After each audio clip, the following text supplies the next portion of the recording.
وجعل بينكم مودة ورحمة إن في ذلك لآيات لقوم يتفكرون.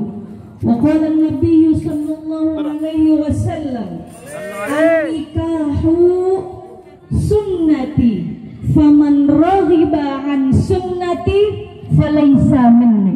Alhamdulillah Pak, punten sebelumnya bade calik abdi mah nyapanya.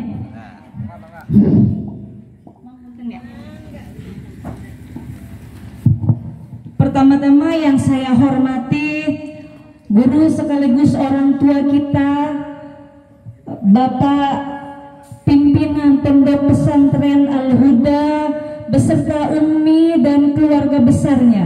Mari kita doakan mudah-mudahan Abah dan keluarga besarnya diberikan umur yang panjang dan barokah, dimustajabkan doanya,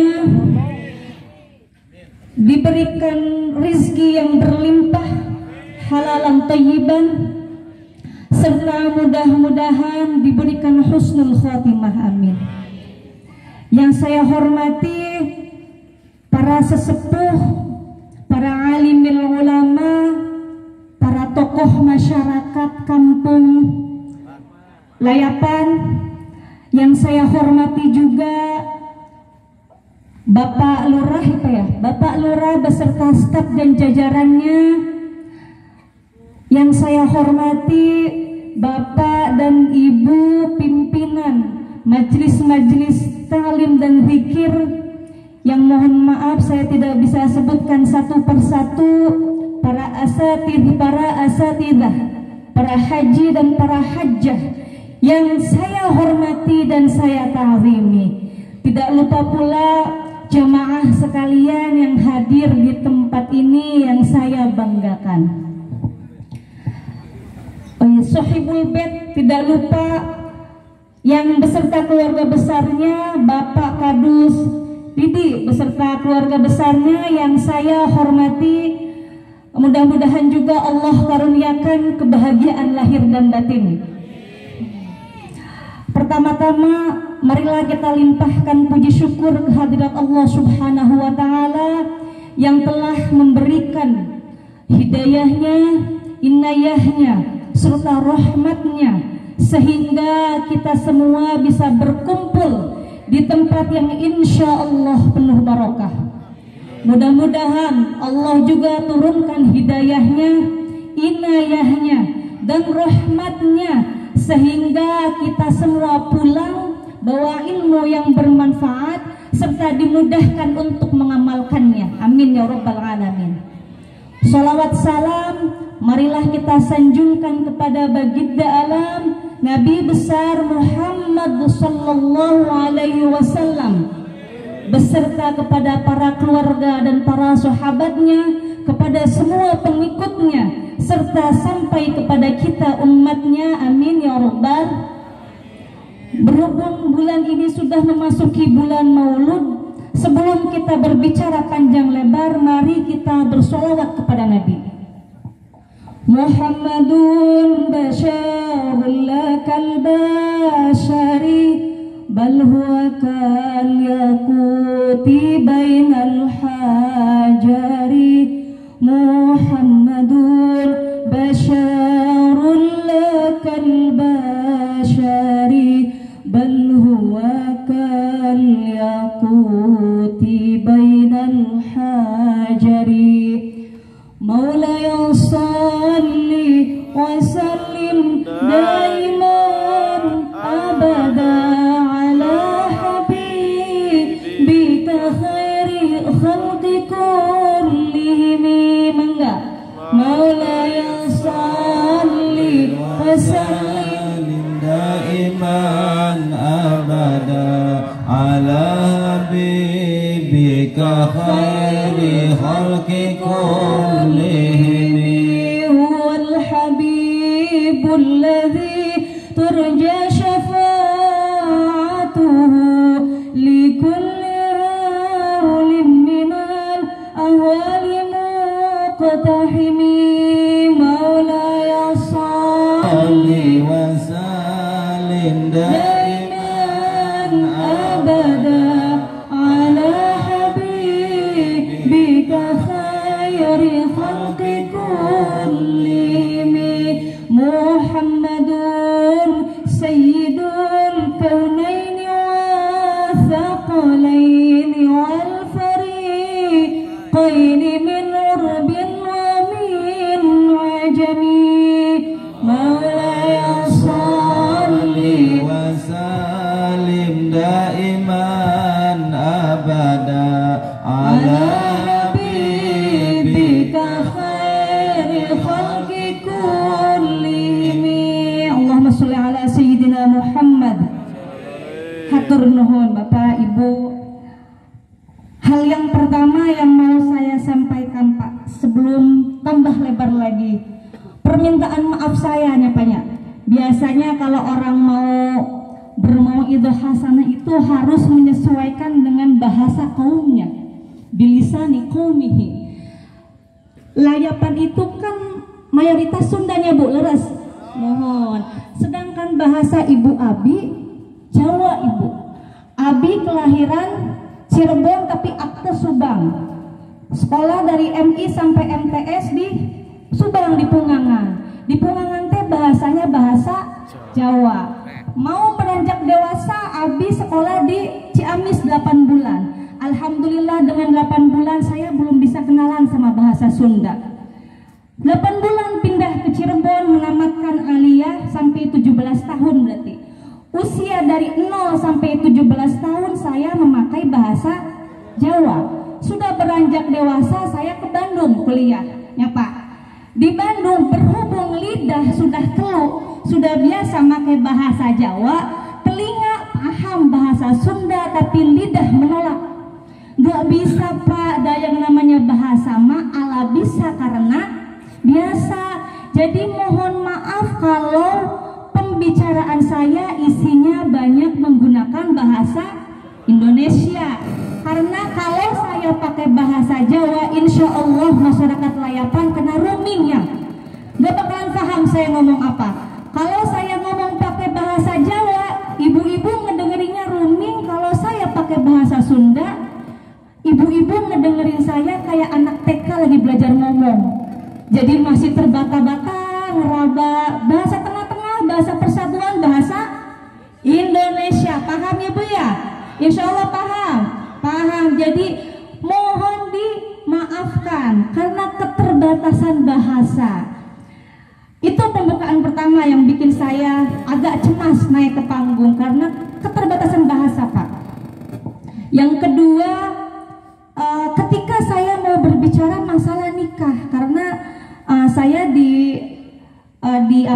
dikasih amanatnya berbicara mengenai pernikahan ya Pak. Saya sebenarnya tegang berbicara mengenai pernikahan di depan bapak-bapak, ibu-ibu yang sudah lebih dulunya banyak darah rasamah abi teh nembe kamari nembe cikeneh nikah teh Bu. Nya, da abi mah rarasaan teh masih 25 tahun keneh. Kewajahan gak Pak 25 tahun? Oh, sudah teh masih 17 tahun keneh. Tapi saya tersadar ketika tadi saya melihat anak saya tampil. Yang perempuan itu alhamdulillah anak pertama saya. Jadi saya tersadar, aduh betapa tingginya anak saya. Ternyata saya teh udah tua ternyata. Kalau nggak melihat anak saya yang tinggi, mah rarasaan teh masih anom keneh Pak. Masih anom keneh punya rarasaan teh 25 tahun keneh we abi teh. Saya agak cemas kalau berbicara mengenai pernikahan. Tapi yang saya yakini bahwa yang namanya pernikahan itu adalah ibadah terpanjang. Pernikahan itu adalah ibadah terenak, ibadah terlama, ibadah terpanjang, ibadah terindah, ibadah titik-titik isi sendiri sama bapak sama ibunya punya. Kenapa ibadah terlama nih? Kenapa Bu ibadah nikah dinamakan ibadah terlama? Kenapa? Kenapa Pak? Karena sepanjang nyawa masih ada di kandung badan, selama itu pula ada proses pembelajaran. Makanya nggak ada senior dan junior di pernikahan. Misalnya yang baru nikah sebulan 2 bulan nih, baru adaptasinya, yang tadinya belum ketahuan jadi ketahuan. Nah hanya si Neng mah kitu, nah hanya si Amah kitu, bulan-bulan pertama ya Kak. Kalau yang udah 5 tahun ke atas sampai 10 tahun ke atas, masa-masa agak-agak kritis ya Pak ya. Makanya 10 tahun ke atas, 15 tahun ke atas biasanya sering taklim. Karena apa? Menyikapi masa kritis 15 tahun, 5 tahun pertama sampai 15 tahun. Ya, di yang usia 10 tahun misalnya 5 tahun ke atas, 10 tahun ke atas, 15 tahun ke atas, itu sudah mulai kenal karakter pasangan ya Pak ya. Sudah mulai tahu gimana pas dia marah gitunya. Karakter marahnya tahu. Kalau ibu-ibu tos molotot mata teh, keluar bola matanya. Ya, ibu-ibu kalau matanya udah mau keluar itu yakin ibu nggak ada gelis-gelisnya. Gelis-gelisnya. Kalau bapak-bapak kalau oktavnya udah agak naik nih, ya udah agak naik sedikit, itu nggak ada ganteng-gantengnya Pak. Ya, nggak ada ganteng-gantengnya. Itu di usia pernikahan 5 sampai 15 tahun udah kelihatan karakter. Kalau marah mata udah molotot, suara udah naik, bahkan kadang-kadang aqua sudah suka apa? Melayang di tengah rumah ya Bu ya. Nah, usia-usia seperti itu. Bahkan di usia pernikahan 25 tahun sampai 30 tahun pun ada di sini yang udah 30 tahun ada usia pernikahan. Ada, alhamdulillah. Usia 30 tahun ke atas pun bahkan masih suka ribut gara-gara sayur asem kurang garam, ya Pak. Artinya apa? Selama itu pula yang 10 tahun, yang 3 bulan belajar menyikapi pernikahan dengan 3 bulannya.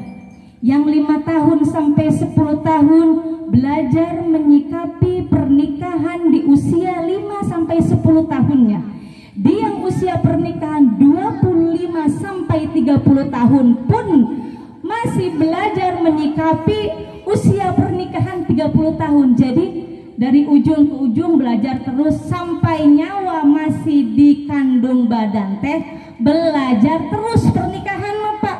Makanya ibadah terlama. Makanya saya berani nih ngomong di sini karena gak ada senior, gak ada juniornya, punten senior nih. Imam Syafi'i ini Bu menyebutkan bahwa di dalam Al-Quran itu cuman ada 2 kata yang mensahkan hubungan antara laki-laki dan perempuan. Yang pertama kata apa? Kata Imam Syafi'i ini Pak, imam kita semua. Yang pertama yaitu kata nikah, yang kedua yaitu kata jawaz, ya makanya ada di akad. Menurut Imam Syafi'i cuman ada 2 lafaz di dalam Al-Quran yang mensahkan, yang dapat mensahkan hubungan antara laki-laki dan perempuan. Yang pertama nikah, yang kedua jawaz. Nikah apa artinya Pak? Nikah itu artinya disatukan, ya disatukan antara pria dan wanita, disatukan, bukan hanya saja penyatuan fisik. Ngertinya Bapak Ibu penyatuan fisik nu kumaha?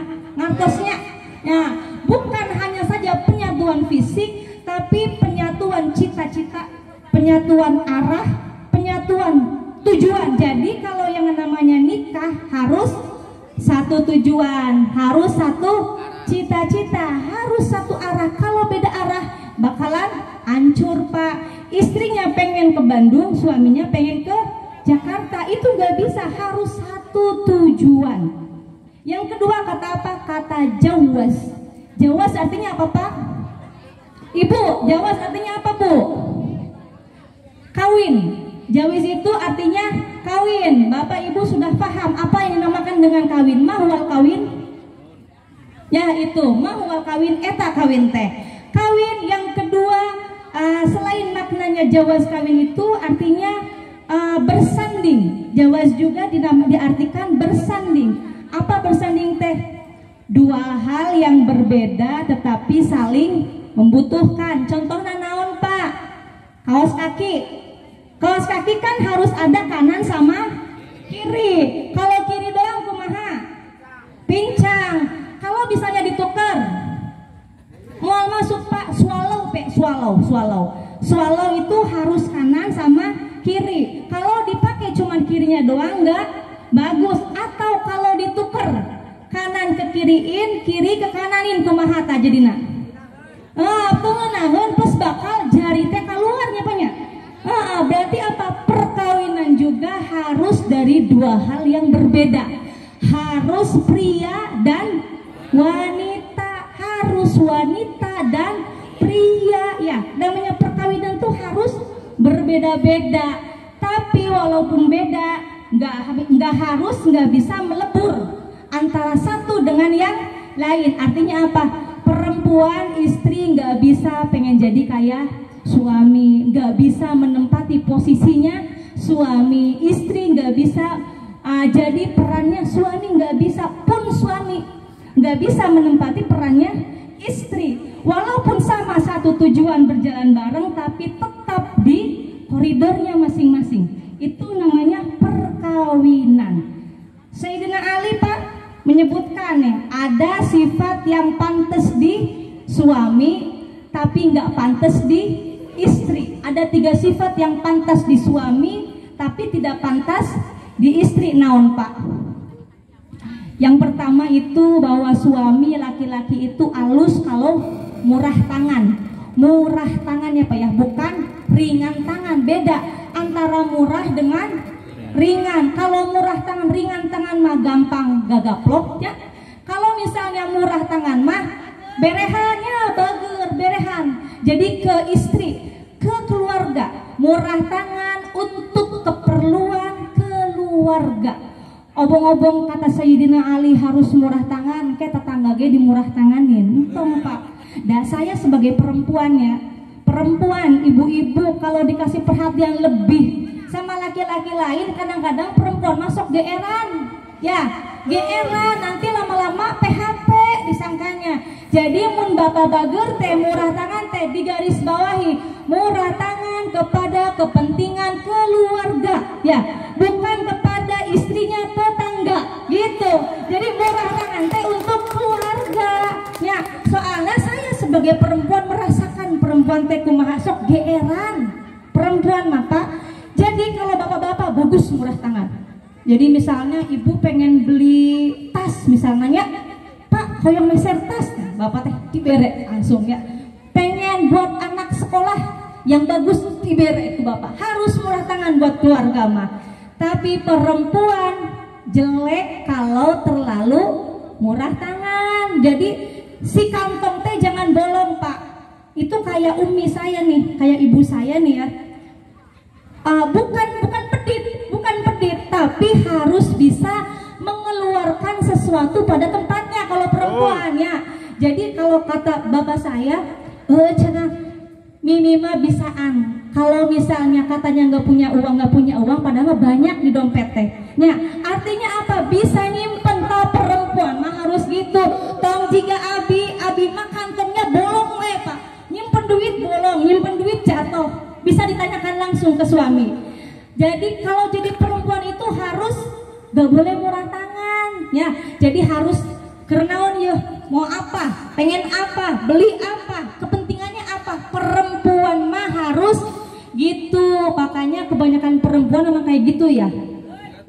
Makanya anak-anak kadang-kadang malas minta uang ke mamahnya, malas soalnya pertanyaannya panjang ya. Dikasihnya mangan saeutik, coba ke bapak nggak banyak ngomong dikasih gede, dikasih bonus deh. Nah enak, karena apa? Memang ternyata tipikal yang disuruh sama Sayyidina Ali yang bagus memang seperti itu. Bapak-bapak murah tangan, kalau ibu-ibu agak sedikit dieratkan gitunya, si kantong teh ditutup rapat-rapat dulu sebelum nangis matong lo dibere. Nah gitu, ibu-ibu mah biasanya gitu. Sifat yang kedua ya, maka menikahlah. Kenapa sampai Rasul pun bilang seperti itu? Sampai-sampai ditegaskan lagi, an-nikahu sunnati. Nikah adalah sunnatku. Faman raghiba an sunnati, dan barang siapa yang tidak menyukai sunnatku alias membenci sunnatku, maka bukan bagian dari umatku. Kenapa Pak? Nah, sahabat Islam teh nganjurkan menikah. Rasulullah memerintah menikah. Kenapa Pak? Kenapa? Ada yang tahu nggak jawabannya? Mari kita jawab pakai ilmu agama. bahwasanya agama memerintahkan kita menjaga 5 hal. Yang pertama, apa yang harus kita jaga? Hifdzuddin, harus menjaga agama, wajib hukumnya Pak. Salah satunya gimana nih Pak? Biar agama kita tegak di bumi. Zikir, manakib, ta'lim merupakan bagian daripada usaha kita supaya agama kita tetap tegak di muka bumi. Karena apa? Hifdzuddin, hukumnya wajib. Jadi ketika anak dikepondokin, itu merupakan salah satu cara orang tua supaya anaknya jadi soleh, supaya ketika kita meninggal ada yang mendoakan kita. Karena yang paling abadi yang kita perlukan adalah doanya anak yang soleh, ya, bukan harta yang banyak, mobil yang mewah, bukan, tapi doanya anak yang soleh ya Pak ya. Jadi lupa tadi sampai sama mana ya? Hifdzul akal, bahwa hifdzul akal itu harus thalabul ilmi. Thalabul ilmi merupakan salah satu bentuk penjagaan kita terhadap akal kita. Makanya dilarang meminum minuman keras, dilarang memakan yang bisa menyebabkan akal kita rusak. Yang ketiga, hifdzul naundi. Hifdzul apa Bu? Hifdzul mal. Kita wajib menjaga harta. Bukan saja harta biar nggak dirampok kubatur lain Pak, tapi di meninggal 63 tahun lah kalau misalnya ngelihat ke Nabi 63 tahun berarti kita bakal kurang atau lebih gitu ya. Kalau misalnya bapak kita udah nggak ada, berarti harus ada generasi penerus. Gimana caranya? Kita harus berketurunan ya. Berhubung kita manusia harus mempunyai keturunannya itu lewat cara yang baik dan cara yang halal, cara yang diridhoi oleh Allah. Jadi salah satu bentuk hifdzun nasl adalah menikah, nyapanya. Dan kita malahin ucing. Nah, ada ucing di rumah nyapanya. Ucing tahu-tahu hamil, nggak tahu bapaknya siapa eta teh. Tahu-tahu lahir lorengnya yang satu oren, yang satu lorengnya hitam. Oh, berarti si eta bapakna. Itu boleh karena dia kucing, binatang. Kita mah manusia. Ketika mau berketurunan harus lewat jalan yang halal, jalan yang baik. Lewat apa? Lewat menikah. Istahlala furujahunna bikalimatillah. Lewat nikah dihalalkan farji-farjinya, perempuan-perempuannya gitu ya. Berhubungan badannya itu dihalalkan dengan kalimat Allah. Dan apa kita mah manusia, bahwa Allah itu sudah menciptakan manusia dengan bentuk yang paling sempurna. Selain bentuknya sempurna, isinya juga sempurna. Laqad khalaqnal insana fi ahsani taqwim. Kata Allah bahwa Allah sudah menciptakan manusia dengan sebaik-baiknya bentuk. Allah sudah memposisikan kita dengan martabat yang luhur. Makanya kita harus menjaga kemanusiaan kita. Dilarang zina, dilarang apa? Hubungan kelamin dalam bentuk apapun di luar nikah ya. Dalam rangka apa? Dalam rangka menjaga kehormatan kita. Jadi harus berketurunannya dengan jalan yang halal, yang baik, yang diridhoi Allah, yaitu lewat menikah. Supaya apa? Supaya anak-anak kita itu jadi anak-anak yang solehah ya Bu ya, paham Bu?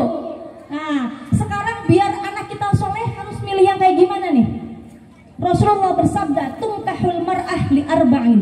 Nikahilah perempuan, kata Nabi, itu karena 4 perkara. Ibu mentang-mentang jadi, tapi ibu tengok cemburu. Di sini kan nikahilah perempuan karena 4 perkara. Nah, habet abi mah teu bisa milihnya, Neng. Teu bisa milih gitu perempuan mah. Bisa perempuan ge. Hadis ini pun berlaku untuk perempuan. Tapi kenapa yang disebutinnya mar'ah? Kenapa? Karena laki-laki mah sifatnya nyari. Oh, laki-laki mah nyari nih. Nu mana nih? Nu mana nu gelis, nu mana nu ieu, nu mana nu banyak nu mana. Nah, Mun laki-laki. Kalau perempuan sifatnya diem, nungguin siapa yang datang nih, pilih nggak, di checklist nggak ya, masuk nggak ya kriteria kita. Nah gitu perempuan mah. Makanya disebutinya tungkahul mar'ah, laki-laki nikahilah perempuan karena 4 hal. Yang pertama apa? Karena li jamaliha. Karena apa? Karena cantiknya, bukan karena cantik fisik ya Pak ya. Jadi saya perlu agak meluruskan sedikit. Yang dimaksud dengan li jamaliha itu adalah bukan cantik fisik Pak, tapi jamal. Dalam bahasa Arab ada jamal, ada jamil. Kalau jamil baru fisik cantik. Fisik cantik dalam bahasa Arab disebut jamil. Tapi kalau jamal itu inner beauty. Inner beauty yang keluar jadi akhlak. Ya, jamal itu li jamaliha itu bukan karena cantiknya. Jadi tong sedih nu tercantik punya, tong ngerasa tercantik. Da perasaan perempuan mah nggak ada yang nggak cantik. Semuanya cantik dengan kelebihan masing-masing. Kok mau ditambah akhlak yang bagus mah cantik pisan. Li jamaliha itu adalah inner beauty. Ya, akhlak. Ingat-ingat ya Bu, bahwa jamal itu inner beauty. Kalau jamil itu tampilan fisik. Memang jamil mah cantik. Kalau jamal berarti cantik, paras cantik hatinya. Ya Bu ya. Coba kalau saya nanya, Ibu tahu nggak Bu, antara Siti Khadijah dengan Siti Zainab, dua-duanya istri Nabi, siapa yang paling cantik? Tebak siapa yang paling cantik, Siti Khadijah atau Siti Zainab? Siti Zainab pinter Ibu, 100 buat Ibu. Nah, Siti Zainab itu menurut beberapa kaul memang cantik banget. Jadi kalau ada Siti Zainab nih ya, mata susah berkedip, muka susah berpaling. Jadi gelis pisan. Coba bayangin Pak, gelisnya orang Arab tambah pisan, meureun hidung mancung, mata belok, alis kereng, bibir muka tirus. Jadi Siti Zainab itu kalau mata sudah mandang susah berkedip, kalau muka sudah memandang susah berpaling, saking gelisna eta Siti Zainab. Ketika Rasul menikah dengan Siti Zainab pun kafir Quraisy bilangnya gini, Muhammad menikah sama si Zainab tekur nafsu hungkul. Nah gitu ya, sampai ada fitnahan seperti itu ke Nabi. Karena saking apa? Saking cantiknya Siti Zainab itu. Cuman Allah tidak menitipkan, alhamdulillahnya tidak menitipkan keturunan lewat Siti Zainab. Tapi Pak, Rasulullah yang selalu diingat sama Rasulullah, istri yang selalu diingat sama Rasulullah ketika sakit, ketika tidur, ketika sadar siapa? Siti Khadijah. Bahwa Rasulullah lebih dalam cintanya kepada Siti Khadijah. Kenapa? Karena li jamaliha, inner beauty-nya Siti Khadijah itu kuat Pak. Jadi kalau Nabi Muhammad lagi takut nih Pak ya, di luar Nabi Muhammad ada permasalahan, lagi risau, lagi gundah gulana, datang ke rumah dengan membawa permasalahannya, baru ngetok pintu, assalamualaikum, dibuka sama Siti Khadijah, setengah kegelisahan Nabi itu hilang. Ya, subhanallah Pak. Sekarang coba bapak ke ibu gitunya, punya masalah di luar, lagi kerja misalnya, punya masalah, punya pikiran yang ruwet, datang ke rumah ngetok pintu, ditambah datangnya jam 1 malam Pak. Pas buka pintu ngelihat muka istri, bakal hilang nggak setengah ketakutannya? Hilang nggak? Nambahnya, bener nambah. Kalau kita mah bukannya hilang, ketika dibuka pintu kecemasan suami bukannya hilang, tapi bakal nambah 1,5 malah. 1,5 ketakutan suami nambah ketika buka pintu jam 1 malam. Ya, soalnya belum apa-apa dibuka pintu udah nanya, dari mana, habis ngapain aja, sama siapa, kok jam segini baru pulang? Ya, gitu bukan Bu? Jadi suami itu baru buka pintu, belum juga ngapa-ngapain, udah bertambah ketakutannya 1,5 gitu ya. Beda sama Siti Khadijah. Rasulullah mah ketika ngebuka pintu ada kecemasan, ada kegelisahan, melihat muka Siti Khadijah, setengah permasalahan hilang. Ditambah masuk ke kamar curhat, hilang semua. Kegelisahan Rasul ditenangkan sama Siti Khadijah. Artinya apa? Betapa inner beauty Siti Khadijah menyenangkan Rasulullah. Leres Bu, walaupun secara fisik Siti Zainab menurut berbagai kabar cantiknya, Masya Allah. Hayu Bu, kita siap-siap belajar dari Siti Khadijah. Kumaha carana meh bapak buka pintu, setengah ketakutannya hilang kalau misalnya malam-malam datang. Dan pengalaman pribadi, kalau malam datang apalagi jam 2 malam gitunya, belum nggak tahu suami di luar kayak gimana, ngapain, apa punya masalah, pasti istri mah bakal pertanyaan teh nggak berebet ya. Jadi apa, kecemasan suami malah tambah, ya ku masih ya di rumah ya bakal nyidang ya gitu lain Pak. Benar nggak Bu? Nah, mari kita belajar dari Siti Khadijah supaya apa, li jamaliha kita makin bagus, inner beauty kita makin bagus.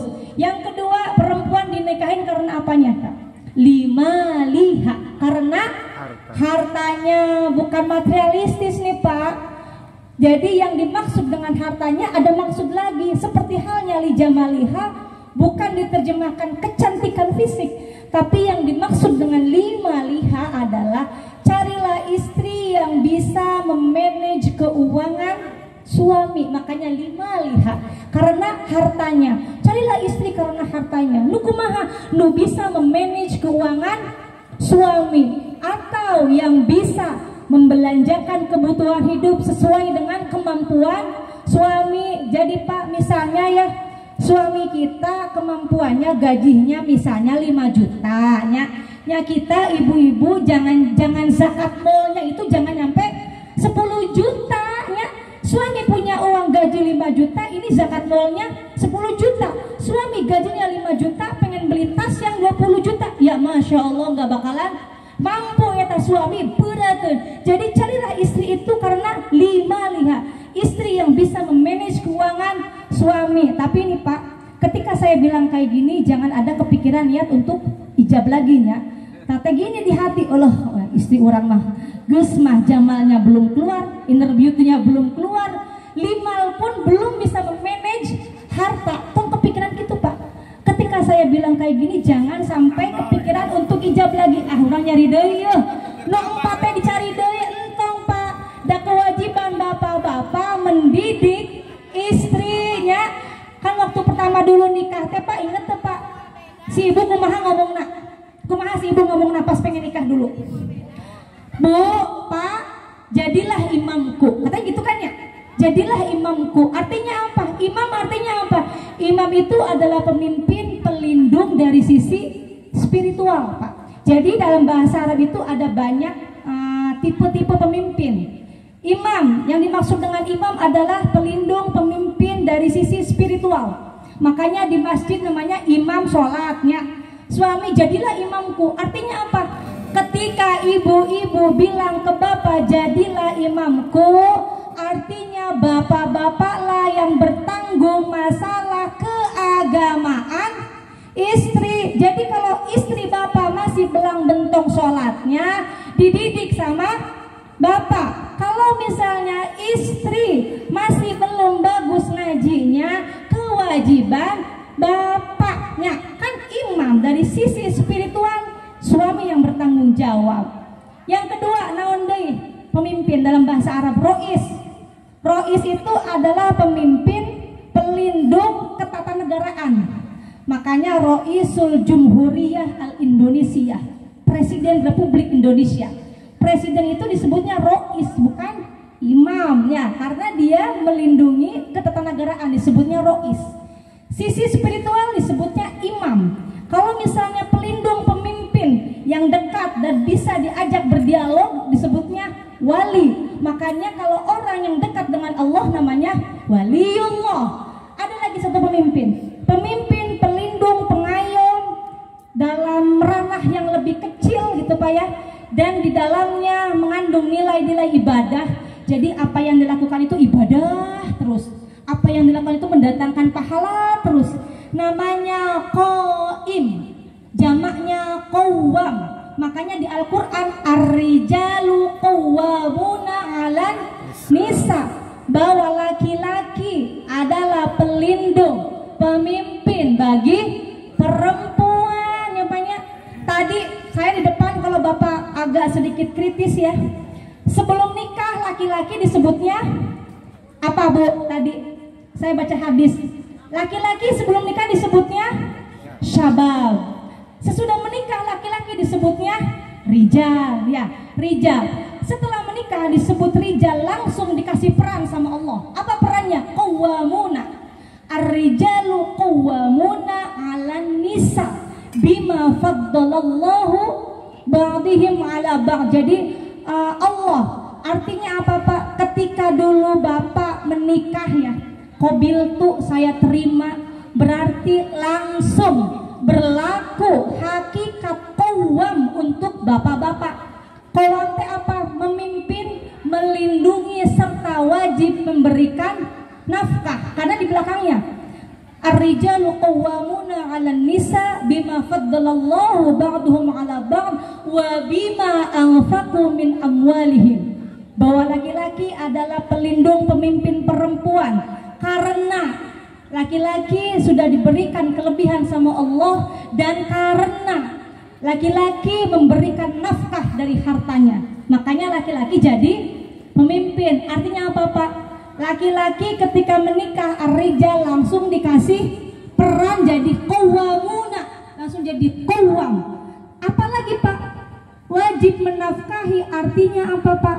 Laki-laki itu sama Allah sudah didesain langsung badannya itu sebagai pencari nafkah. Jadi kalau misalnya Bapak ngegerakin kakinya doang, niat mau mencari nafkah gitu ya, gerak aja sedikit, Allah sudah menjamin rizkinya untuk yang Bapak nafkahi di rumah. Karena apa?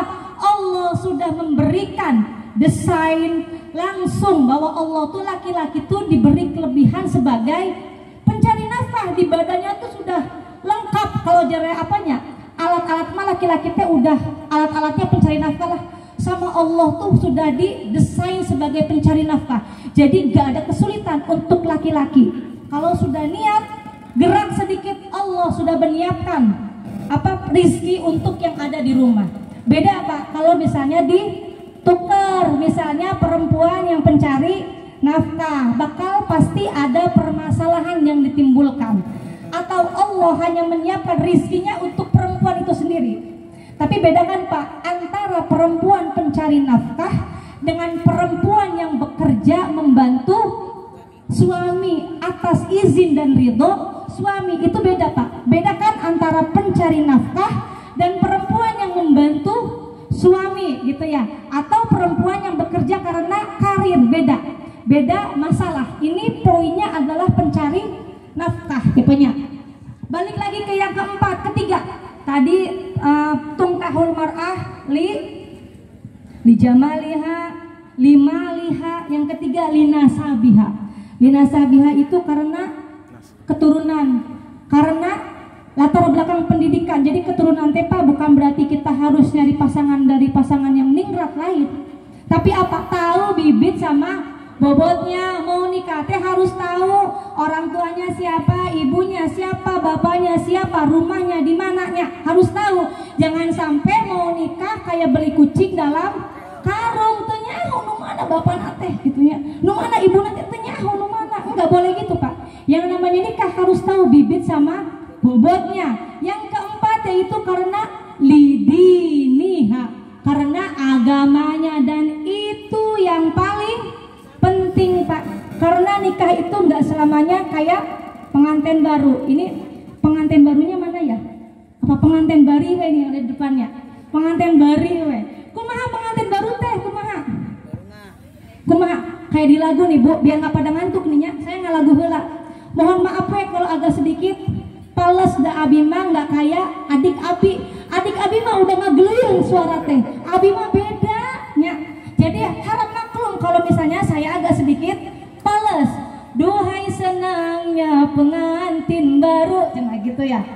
Duduk bersanding bersenda gurau, bagaikan raja dan permaisuri. Tersenyum sipul bagaikan bidadari. Duhai senangnya menjadi pengantin baru. Ngeunah tuh Bu. Ngeunah. Mun Nabi katanya jauhnya. Jadi gitu Bu. Kenapa kita harus milih dari sisi agamanya? Karena hidup itu nggak selamanya kayak pengantin, baru ada naik, ada turun Bu. Allah berfirman dalam Quran surat Ar-Rum, Bismillahirrahmanirrahim. Wa min ayatihi an khalaqalakum min anfusikum azwaja litaskunu ilaiha wa ja'ala bainakum mawaddatan wa rahmah inna fi dzalika laayatin liqaumin yatafakkarun. Itu pernikahan yang Allah, ayat tentang pernikahan yang Allah sebutkan di Quran surat Ar-Rum. Poinnya apa Ibu? Mari kita bahas satu persatu ya. Kalau misalnya Allah membuka ayat pernikahan dalam surat Ar-Rum dengan kata-kata ayat, apa maksudnya?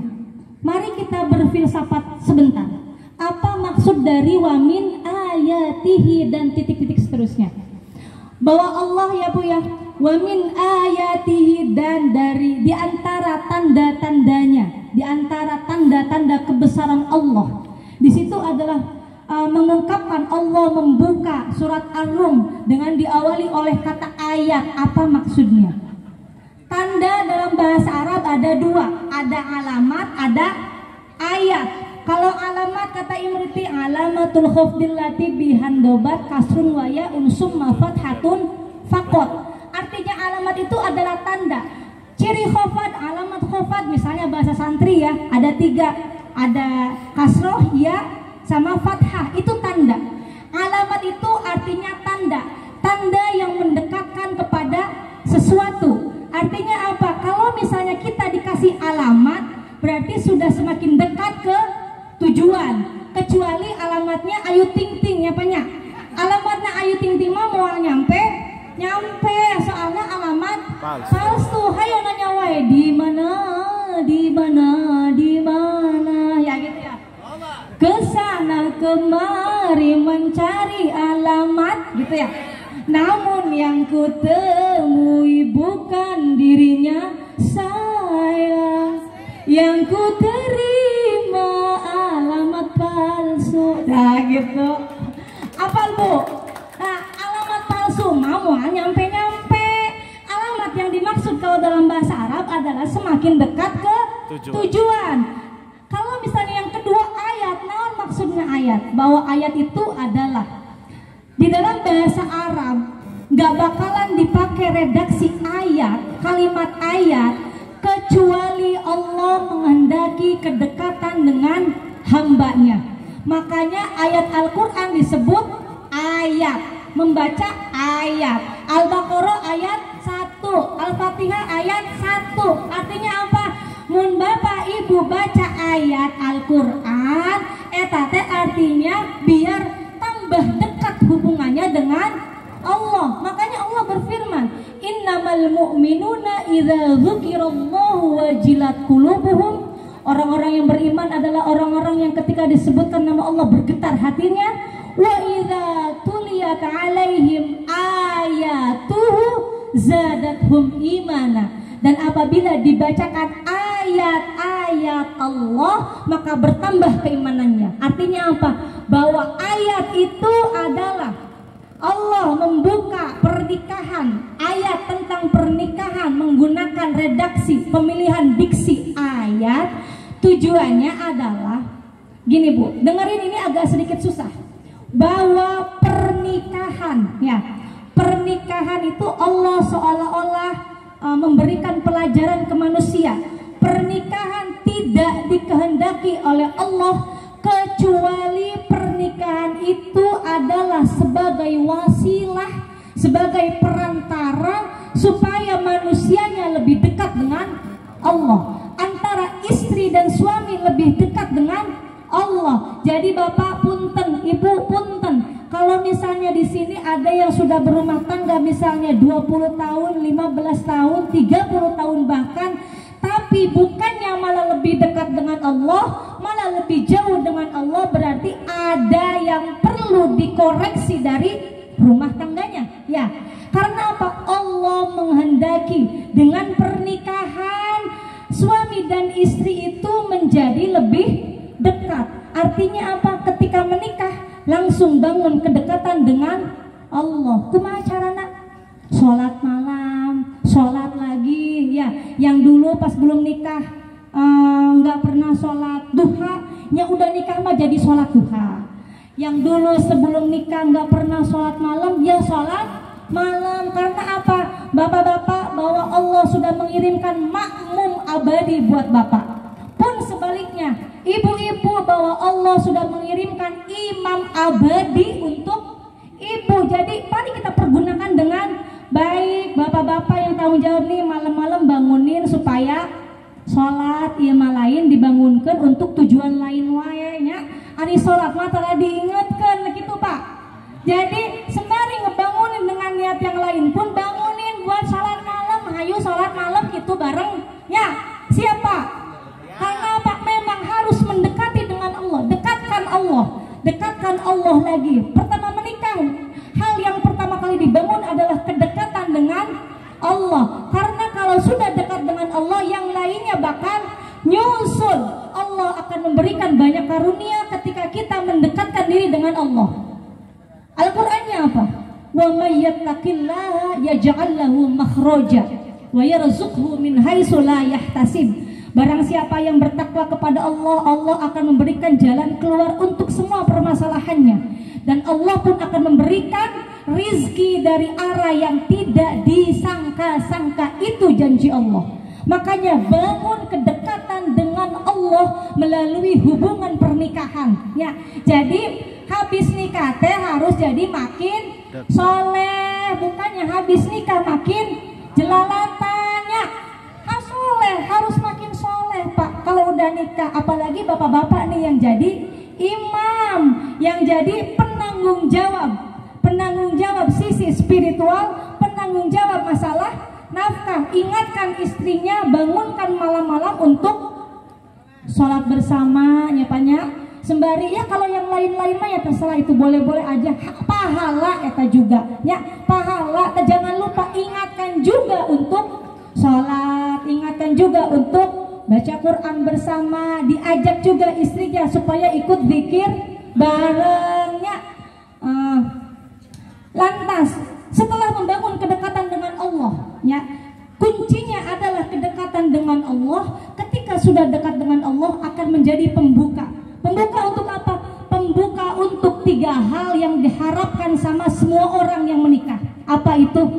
Sakinah, mawaddah, liyaskunu ilaiha wa ja'ala bainakum mawaddatan wa rahmah.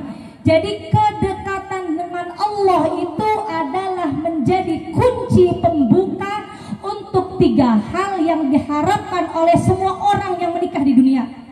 Sakinah, mawaddah, warahmah. Mawaddah warahmah udah pada paham, sakinah pun udah pada paham bahwa mawaddah warahmah merupakan tali ikat daripada sakinah.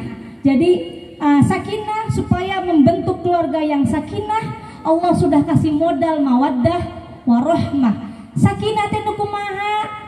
Ketenangan batin, karena di Al-Qur'an liyaskunu ilaiha. Kalau secara ilmu bahasa ya Pak ya, karena saya kuliahnya di kuliah bahasa di sastra Arab, makanya banyak membahas tentang bahasa.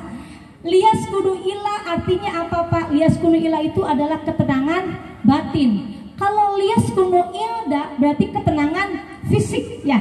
Liyaskunu berarti sakinah itu adalah ketenangan batin. Tenang yang kayak gimana Pak?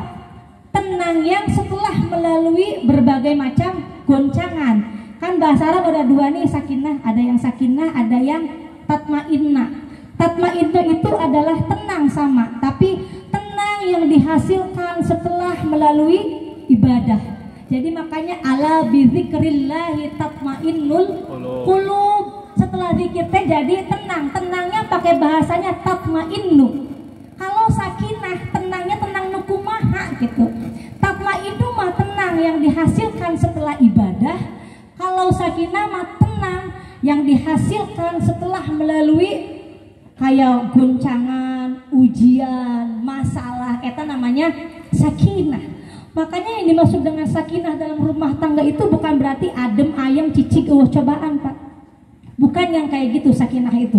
Sakinah itu adalah ketenangan setelah adanya ujian, setelah adanya masalah. Dah hidup mah berbanding lurus dengan masalah, Pak. Jadi selama kita hidup, selama itu pula masalah ada. Jadi kalau Bapak gak pengen punya masalah berarti apa? Mati. Jadi pengen mati apa pengen punya masalah? Pengen mana, Bu? Pengen punya masalah apa pengen mati?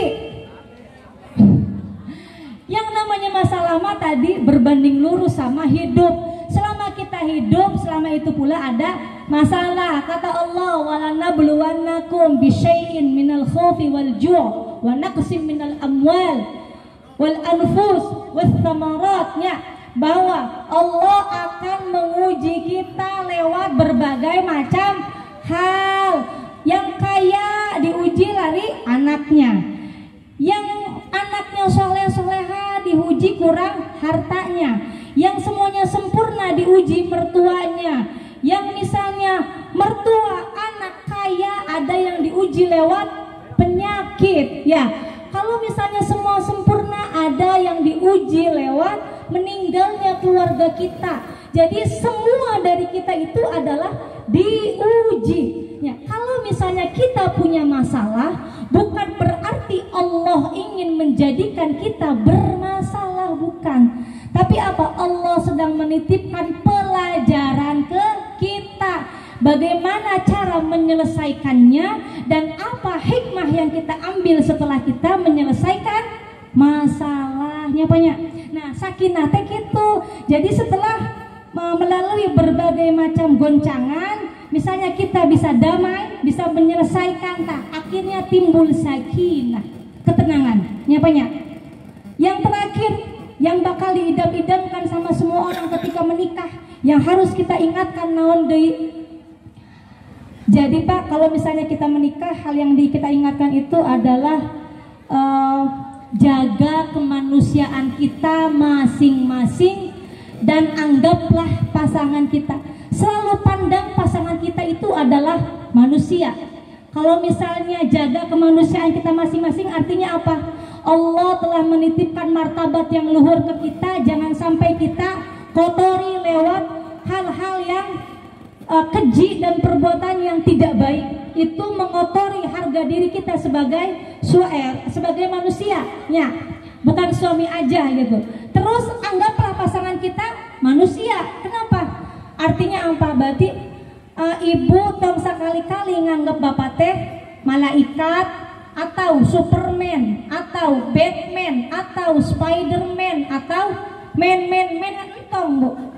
Bapak juga sama ke ibu, jangan menganggap bahwa ibu itu adalah bidadari. Man tadi Al-Quran disebutin wa min ayatihi an khalaqalakum azwajan min anfusikum, ya, dari jenis kamu sendiri. Berarti artinya apa? Pasangan kita itu manusia. Anggaplah dia manusia, bukan malaikat ataupun setan. Kalau setan berarti dia selamanya salah, kalau malaikat berarti dia selamanya benar. Pasangan kita adalah manusia, istri kita adalah manusia, suami kita adalah manusia. Kadang salah, kadang khilaf, kadang cinta, kadang tidak, kadang marah, kadang bager. Itu harus disadari oleh kita, ya Pak, ya. Jadi Bapak jangan pengen nganggep istrinya teh bidadari atau malaikat, bener weh. Bapak pengen istrinya gak boleh salah, Pak. Maknya nyamanya kalau istri gak boleh salah, maknya malaikat cuci piring di dapur, ya. Kan dia teh manusia. Pasangan kita adalah manusia, harus disadari, ya, bahwa pasangan kita adalah manusia. Seperti halnya kita kadang lupa, kadang salah, kadang marah, kadang senyum, kadang nangis. Dan itu harus ditanamkan kepada yang mau menikah ataupun yang sudah menikah. Jadi jaga kemanusiaan kita dan perlakukan dan pandanglah pasangan kita itu sebagai manusia. Ya, jangan mandang pasangan kita itu malaikat ataupun setan. Malaikat berarti menuntut kesempurnaan ke pasangan kita. Kalau setan berarti selamanya dia salah. Manusia nggak gitu. Paham ya Pak? Paham Bu? Insya Allah berhubung udah 11:30 ya. Berhubung udah 11:30 hampura, kok nggak kerasa ya perasaan teh baru. Abi teh ngomong pantesan, udah banyak yang nguap, udah mah ngomong wae jangan ya. Pantesan teh udah jam 11:30 hampura Pak. Ternyata sudah 11:30, kurang dan lebihnya saya mohon maaf. Saya senang sekali bisa ada di layapan ini karena dari tahun 2000 kelas 3 MTS saya pernah ke layapan 3 MTS. Sekarang sudah sekian tahun gitunya baru kesini lagi. Saya juga bingung dulu main tuh di belahan mana gitu ya. Alhamdulillah gara-gara Bapak wasilahnya Bapak Kadus Didi dan istri dan keluarga bisa mengundang kami bersilaturahim ke sini. Mudah-mudahan silaturahim kami pun menjadi wasilah dipanjangkannya umur kita, diluaskannya rizki kita. Alhamdulillah saya juga bisa menyambung rindu gitu ya, melihat lagi royek yang tadi di depan gitu. Saya kaget ternyata air setinggi itu. Bener gak ini teh air teh gitu? Apa cuman pantulan cahaya? Apa bener ternyata dibuka kaca bener? Takjub saya, soalnya berapa puluh tahun saya baru kesini lagi. Alhamdulillah, terima kasih Pak Kadus dan keluarga. Mudah-mudahan dari sini kita hubungannya menjadi lebih erat lagi, lebih sering main ke layapan ya. Kurang dan lebihnya saya mohon maaf. Kalau misalnya ada kesalahan, hakikatnya datang dari kebodohan saya. Kalau misalnya ada yang betul, hakikatnya itu datang dari Allah. Billahil hidayah wat taufiq. Wassalamualaikum warahmatullahi wabarakatuh.